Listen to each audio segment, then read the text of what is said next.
Hey friends, I just wanted to give you guys an update on life and how things are going. Things are going pretty well.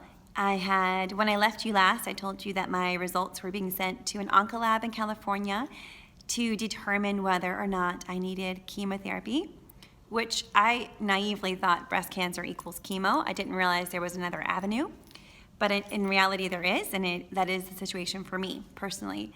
My particular situation was positive, negative, meaning positive progesterone, positive estrogen, and negative HER2, which basically means that my tumors and all the stuff that was going on was hormone fed, and so chemo really would be negligible as far as effectiveness, and really they just need to suppress the hormone. So I take a hormone suppressant every day for 9 years, and that will reduce my risk of recurrent cancer down to 4%. So it's pretty great. The only weird thing about the hormone pill is that it does give you early symptoms of menopause. It can bring on menopause a little earlier, but it's more the false feelings of menopause. And the only ones I have so far are hot flashes, which those, they always catch me by surprise. I'll just be doing normal life, and all of a sudden this heat wave will wash over me, and I'll be like sweating, and I forget. It's like I forget that I had this situation because I'm like, why am I so hot? What is going on? And then I eventually clue in. It's like, oh yeah, my pill. That's what's causing it. So yeah, that's kind of the update there. I have the tissue expanders in that they put in upon surgery. Those tissue expanders do exactly what they're called. They expand tissue. They're expanding skin and muscle to create a chest that was no longer there. And then over the course of several months, it kind of creates a pocket, so to speak, of space. And then in March, they'll take out those tissue expanders after they've done their job, and they'll pop in a silicone implant, and then voila! I have breasts again. They'll look very different, but they're there. That's kind of the process that we're in at the moment. It feels, it's not comfortable, obviously. It's just kind of my new normal, and I've adjusted to it. The tissue expanders, I mean, they are very sensitive. Like I can't have any pressure against me. So my 10-year-old son, who is right about my chest level, he'll come in and try to give me a big hug, and I have to immediately just remember to go concave. And if I go concave, I can still grab him with my upper arms and give him a fierce hug, but I don't have any pressure on my skin or my chest. Same thing for when I'm reading books to our little boys and I'm holding them on my lap. As we love to do, I just can't hold them like I used to. You know, normally you have your baby kind of pressed up against your body. And again, in this situation, I just make sure and go concave so that my upper body is kind of around them, holding the book, and we're still cuddled, but I don't have any contact on my body because it just hurts. So that's kind of the reality of where we are. And I'm doing okay. And so I've just been thinking about obviously this ordeal has given me lots of time to, think and to dwell over topics. And the whole idea of beauty and of worth have been two things that I've just been constantly kind of playing in my mind. And several months ago, I went to a cancer support class, and they mentioned in the Bible in Corinthians, it talks about it talks about earthen jars, okay, that have a precious value inside. And in ancient times, you would have an earthen jar made out of clay, everyday product of the earth. But inside, you would use that jar to store priceless things, precious things like, sacred manuscripts, or you would put oils, or you would put perfumes, or things that were of high extreme value into everyday, very breakable, very disposable jars, okay? And his question was, how are we like earthen jars? And obviously we're like earthen jars because our bodies will be weathered like earthen jars. They are constantly being assaulted by the elements and time and injury.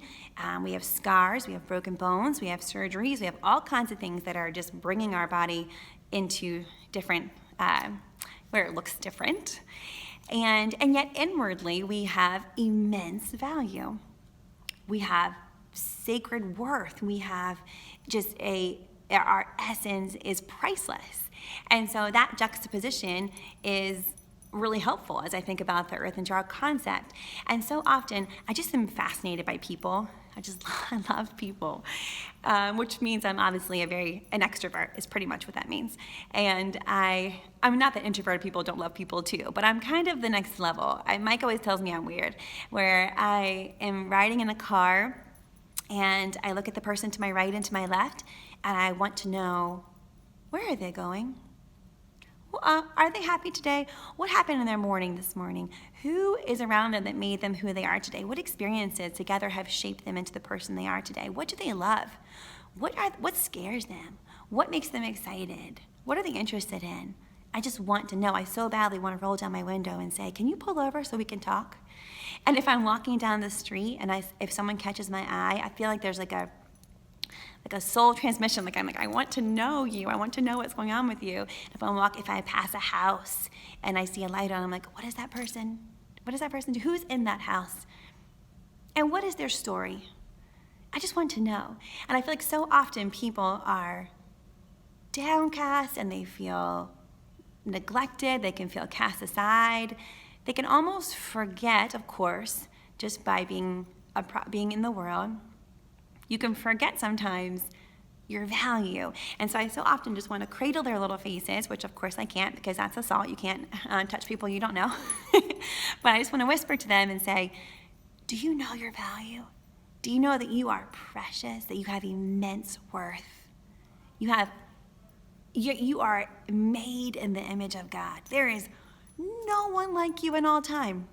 Never has been, never will be. Just right now, it's you. You are in a particular appointed time in creation. You are priceless. You're in an earthen jar. You're in a body that is carnal, that is temporal, that is earthly, that just, that will break and will bruise.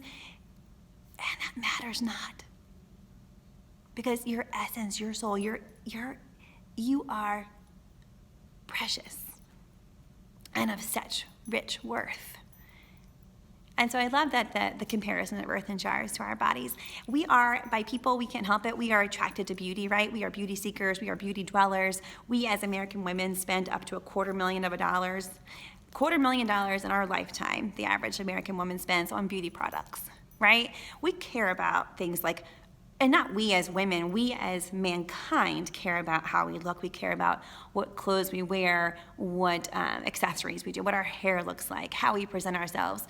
And it doesn't, some obviously more than others, but we are attracted by things that are beautiful. And beauty is fine, beauty is good. God made a beautiful world that attracts our eye constantly, right? We go to mountaintops and we exclaim over the beauty. We go to a ocean side and we can't help but be overcome by the breathtaking beauty that we see. But when it comes to people, we so often get trapped in the external beauty. Well, cancer and junk like that breaks down your body, it is a good reminder. It is a reminder that our external beauty is nothing. It is nothing. Our bumps and bruises, our scars, our malformations, our things that change are a wonderful way to be reminded that our worth and our beauty is not external. It is internal.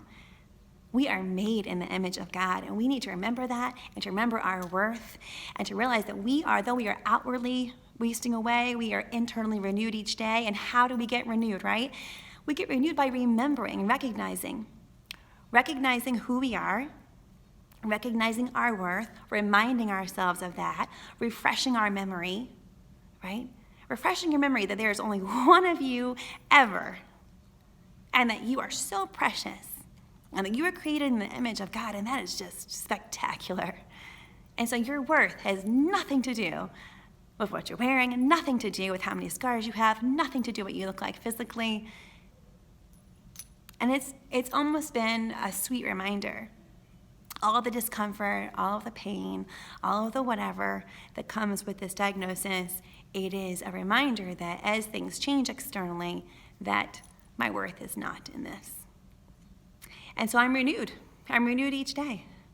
And therefore, despite what's going on in my life, despite the angst of whatever and the fears and the physical feel, all those things that happen, I can still be spiritually renewed each day. And I can be content, I can be peaceful, I can be joyful despite. And I'm thankful for that. And I hope that each of you recognize your supreme worth. And if you've forgotten, may I just whisper it to you and cradle your face from afar and tell you how precious you are. You are a priceless jewel in an earthen jar. And I want you to know that. Okay, I love you guys, and I will keep you up to date if there's anything new. Okay, thanks. Have a great day. Bye.